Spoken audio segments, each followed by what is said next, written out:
এটা সবচেয়ে বেশি গুরুত্বপূর্ণ ভূমিকা রাখবে। আপনারা জানেন যে বাংলাদেশ তো দুর্যোগ প্রবণ দেশ হিসাবে চিহ্নিত হয়েছে ইতিমধ্যে। সেখানে আবহাওয়াজনিত কারণে দুর্যোগের নানান ধরনের গতি পরিবর্তন হয়েছে। কখনো টর্নেডো, কখনো ঘূর্ণিঝড়, কখনো জলোচ্ছ্বাস, কখনো বজ্রপাত, কখনো বন্যা।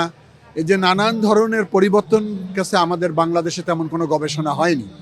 আমরা এটা গবেষণা যেমন হবে এবং এই সমস্ত দুর্যোগ সংগঠিত হলে আমাদের প্রস্তুতির ব্যাপারেও একটা প্রশিক্ষিত জনগোষ্ঠী আমরা তৈরি করব।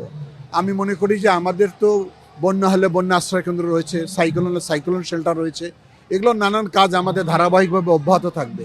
আমি মনে করি এটা একটি যুগান্তকারী পদক্ষেপ আমাদের মন্ত্রণালয় থেকে গ্রহণ করা হয়েছে। মাননীয় প্রধানমন্ত্রী আজকে ভিত্তিপ্রস্তর স্থাপনের মধ্য দিয়ে এই প্রতিষ্ঠানটাকে আন্তর্জাতিক মানসম্পন্ন আমরা করে তুলব ইনশাআল্লাহ।